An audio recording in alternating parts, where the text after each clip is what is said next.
Video ಮಾಡುವ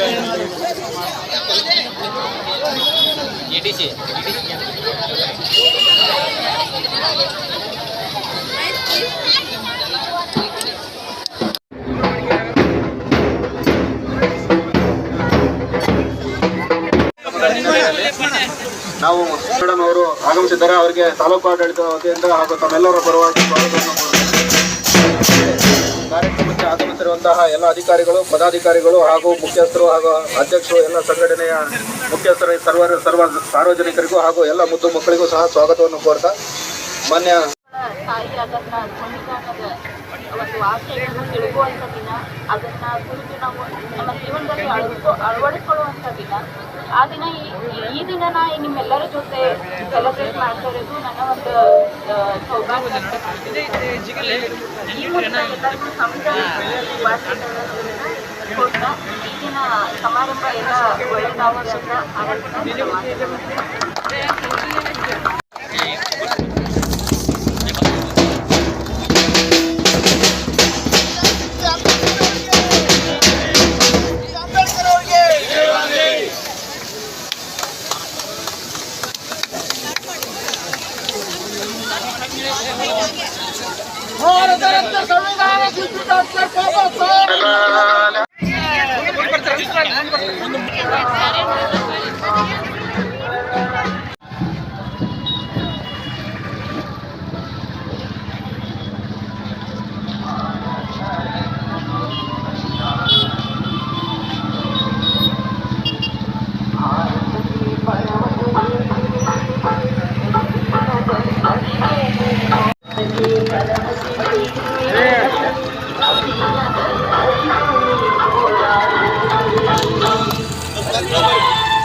ಸಂವಿಧಾನ ಎಲ್ಲರೂ ಬರೀತಂತಂದ್ರು. ಆದರೆ ಶ್ರದ್ಧಾ ಭಕ್ತಿಯಿಂದ ಬರೆದಿರ್ತಕ್ಕಂಥ ಮಹಾನ್ ಯಾರಾದ್ರೂ ಇದ್ರೆ ಅದು ಡಾಕ್ಟರ್ ಬಾಬಾ ಸಾಹೇಬ್ ಅಂಬೇಡ್ಕರ್ ಅಂತೇಳಿ ನಾಳೆ ಇಚ್ಛೆ ಕೊಡ್ತಾ ಇದೀವಿ ಅಂತ ನೋಡ್ರಿ. ಸಂವಿಧಾನವನ್ನ ಅವರು ಪ್ರಾಮಾಣಿಕವಾಗಿ ಇವತ್ತು ದೇಶಕ್ಕೆ ಏನನ್ನ ಕೊಡುಗೆಯನ್ನ ಕೊಡಬೇಕು, ಇಷ್ಟು ಜಾತಿಗಳಿಗೆ ಯಾವ ರೀತಿಯಾಗಿ ಮಾತೃತ್ವ, ಭ್ರಾತೃತ್ವ, ಸಹೋದರತೆ, ಮಾನವೀಯ ಮೌಲ್ಯ ಗುಣಗಳನ್ನ ಕೊಡಬೇಕಾದ್ರೆ ಎಷ್ಟೊಂದು ಶ್ರಮ ಹಾಕಿ ಅವರು ಸಂವಿಧಾನವನ್ನ ಬರೆದಿರ್ತಾರೆ ಅಂತಕ್ಕಂಥದ್ದನ್ನ ನಾವು ಇವತ್ತು ಕಾಣಬೇಕಾಗಿದೆ.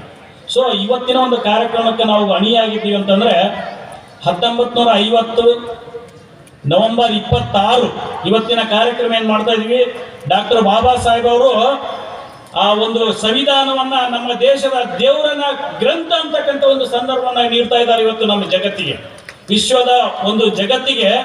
ಇಡೀ ಭಾರತದ ಪ್ರಜಾಪ್ರಭುತ್ವದ ದೇಶವನ್ನ ಅತ್ಯುನ್ನತವಾಗಿ ಬೆಳೆಸಬೇಕಾದ್ರೆ ಈ ಸಂವಿಧಾನ ಮುಖ್ಯ ಅಂತಕ್ಕಂಥದ್ದು ಕೂಡ ಡಾಕ್ಟರ್ ಬಾಬಾ ಸಾಹೇಬ್ ಅಂಬೇಡ್ಕರ್ ಅವರು ಏನು ಹೊತ್ತು ನಮ್ಮ ದೇಶಕ್ಕೆ ಅರ್ಪಣೆ ಮಾಡ್ತಾ ಇದ್ದಾರೆ. ನಮ್ಮ ದೇಶಕ್ಕೆ ಅರ್ಪಣೆ ಮಾಡಿದಂತ ಸಂದರ್ಭದಲ್ಲಿ ಬಹಳಷ್ಟು ಜನರಿಗೆ ಕುತೂಹಲ ಇತ್ತು ಯಾವ ರೀತಿಯಾಗಿ ಬರೆದಿದ್ದಾರೆ, ಅದನ್ನು ಯಾವ ರೀತಿಯಾಗಿ ಇಲ್ಲಿ ನಮ್ಮ ಯಾವುದಾದ್ರೂ ಆಡಳಿತಾತ್ಮಕ ಒಂದು ಗ್ರಂಥ ಅಂತ ಏನಿದ್ರೆ ಅದು ನಮ್ಮ ಭಾರತದಲ್ಲಿ ನಮ್ಮ ಭಾರತದ ಸಂವಿಧಾನವನ್ನ ಮುಖಾಂತರವಾಗಿ ಎಷ್ಟೋ ಬಹಳ ಇದಾವೆ. ಸೊ ಅಂತ ಒಂದು ಶ್ರೇಷ್ಠವಾದಂತಹ ಗ್ರಂಥವನ್ನ ಸಂವಿಧಾನದಲ್ಲ ನಾವೇ ನಾವೆಲ್ಲರೂ ಡಾಕ್ಟರ್ ಬಿ ಆರ್ ಅಂಬೇಡ್ಕರ್ ಅವರು ಮಾಡಿರ್ತಕ್ಕಂಥ ಸಾಧನೆಯನ್ನ ನಾವೆಲ್ಲರೂ ಕೂಡ ಇಂತಹ ಜನ ಸರ್ಕಾರವು ಕೂಡ ಆಚರಣೆ ಮಾಡ್ತಾ ಇದೆ. ಸೊ ಹಾಗಾಗಿ 1949 ನವೆಂಬರ್ 26ರಂದು ನಮ್ಮ ಭಾರತಕ್ಕೆ ಸಂವಿಧಾನವನ್ನ ಸಮರ್ಪಣೆ ಮಾಡಿರ್ತಕ್ಕಂತಹ ಅತ್ಯುತ್ತಮವಾದ ದಿನವನ್ನ ನಾವು ನಮ್ಮ ಸಂವಿಧಾನ ಭಾರತ ಸಂವಿಧಾನ ಅಂತ ಹೇಳಿ ಒಂದು ಆಡಳಿತಾತ್ಮಕವಾಗಿರ್ತಕ್ಕಂತಹ ಚಿತ್ರಣವನ್ನ ಇದರಲ್ಲಿ ಇಟ್ಟಿದ್ದಾರೆ ಎನ್ನುವುದಕ್ಕಾಗಿ ಯಾವ ಸಂದೇಹವಿಲ್ಲ. ಸಮರ್ಪಣೆ ಮಾಡಿದಂತ ಡಾಕ್ಟರ್ ಬಿ ಆರ್ ಅಂಬೇಡ್ಕರ್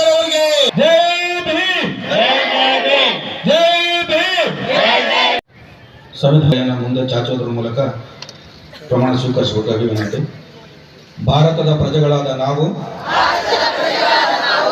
ಭಾರತವನ್ನು ಒಂದು ಸಾರ್ವಭೌಮ ಸಮಾಜವಾದಿ ಸರ್ವಧರ್ಮ ಸಮಭಾವದ ಗಣರಾಜ್ಯವಾಗಿ ರಚಿಸಲು ಮತ್ತು ಅದರ ಸಮಸ್ತ ನಾಗರಿಕರಿಗೆ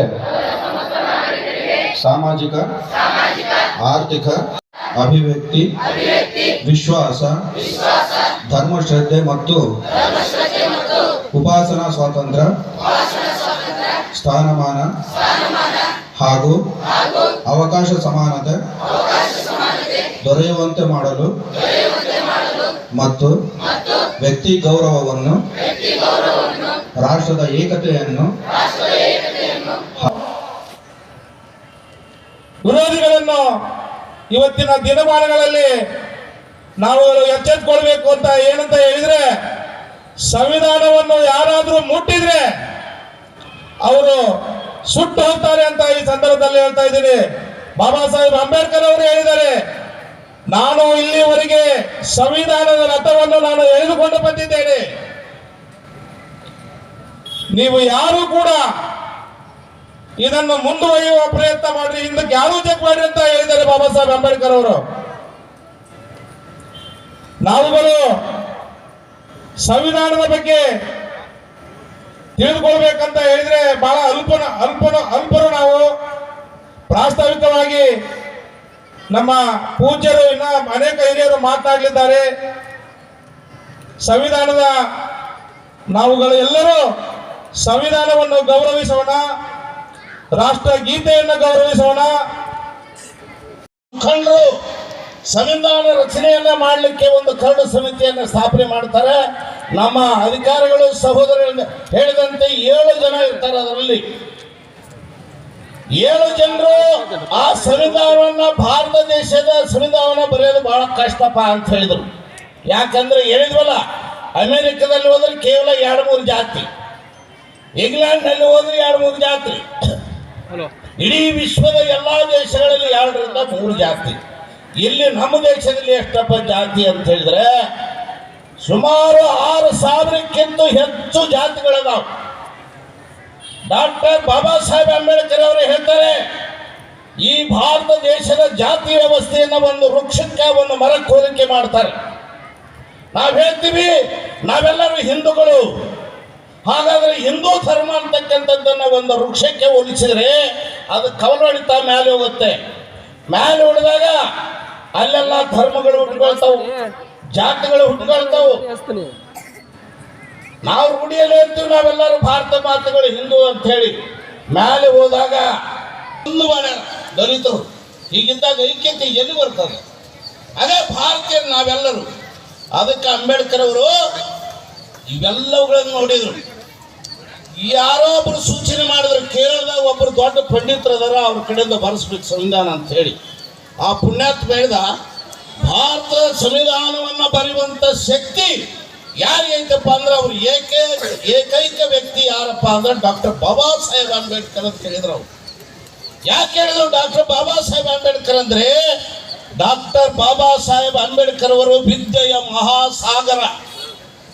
ಈ ದೇಶದ ಆಧ್ಯಾತ್ಮಿಕ ವಿಷಯದ ಬಗ್ಗೆ, ಈ ದೇಶದಲ್ಲಿರ್ತಕ್ಕಂಥ ಜಾತಿ ವ್ಯವಸ್ಥೆ ಬಗ್ಗೆ ಎಲ್ಲವನ್ನ ಅಧ್ಯಯನ ಮಾಡಿ ಇದನ್ನ ಅರ್ಥ ಮಾಡ್ಕೊಳ್ಬೇಕಲ್ಲ. ಇದನ್ನ ಯಾವಾಗ ನಾವು ಅರ್ಥ ಮಾಡ್ಕೊಳ್ತೀವಿ ಆವಾಗ ಅಂಬೇಡ್ಕರ್ ನಮಗೆ ಅರ್ಥ ಆಗ್ತಾರೆ. ಅಲ್ಲಿವರೆಗೂ ಅಂಬೇಡ್ಕರ್ ನಮಗೆ ಅರ್ಥ ಆಗಲ್ಲ. ಮತ್ತಿನ್ನ 15 ಮಹಿಳಾ ಮಣಿಗಳದಾರಲ್ಲ ಅಲ್ಲಿ, ಅವ್ರು ಯಾರು? ಅದರಲ್ಲಿ 15 ಮಹಿಳಾ ಮಣಿಗಳಲ್ಲಿ ಒಬ್ಬರು ಮಾತ್ರ ದಲಿತರು. ಆ ಒಬ್ಬ ಹೆಣ್ಣುಮಗಳು ಇನ್ನು 14 ಜನ ಹೆಣ್ಣು ಮಕ್ಕಳಿಗೆ ಮಹಿಳಾ ಸಂಘವನ್ನು ಮಾಡಿ ಅಂಬೇಡ್ಕರ್ ಸಾಹೇಬರಿಗೆ ಸಹಾಯ ಸಹಕಾರವನ್ನು ಮಾಡ್ತಾ ಇರ್ತಾರೆ. ಆ ಸಹಾಯ ಸಹಕಾರವನ್ನು ಮಾಡೋದಕ್ಕಾಗ್ಲೇ ಅವತ್ತಿನ ಸಂದರ್ಭದಲ್ಲಿ ಮಹಿಳೆಯರು, ಅವಾಗಲೇ ನಮ್ಮ ಪೂಜಾರಿ ಗುರುಗಳು ಹೇಳಿದ್ರಲ್ಲ, ಮಹಿಳೆಯರು ಭಾಳ ಜನ ಇದ್ದೀರಿ ಇಲ್ಲಿ, ಮಹಿಳಾ ವಿದ್ಯಾರ್ಥಿಗಳು ಭಾಳ ಜನ ಇದ್ದೀರಿ. ಈ ಸಂವಿಧಾನ ಎನ್ನುವಂಥ ಪುಸ್ತಕ 49 ನವೆಂಬರ್ 26 ಅಲ್ಲಿಂದ 1950-51 ನವೆಂಬರ್ ಅಕ್ಟೋಬರ್ ಜನವರಿ 26 ಸಮರ್ಪಣೆ ಆಗಲ್ಲಿವರೆಗೂ ಹೆಣ್ಣು ಮಕ್ಕಳಿಗೆ ಶಿಕ್ಷಣ ಇರಲಿಲ್ಲ. 1ನೇತ್ತ ಲಾಸ್ಟ್, 2ನೇತ್ತಕ್ಕೆ ಮದುವೆ, 3ನೇದ್ದಕ್ಕೆ ಕಲಾಸ್, ಬಂಡಿ ಚಕಡಿ ಕಟ್ಕೊಂಡು ಹೋಗೋದ ನೀವು. ಇನ್ನು ಗಂಡು ಮಕ್ಕಳು ಅನಕ್ಷರ ಕುಕ್ಷಿಗಳು, ಸಾಲಿನ ಹೇಳುವಾಗ ಅಂಬೇಡ್ಕರ್ ಸಾಹೇಬ್ ಅವರ ಸಹಯೋಗಿಗಳಾಗಿ ನಮಗೆ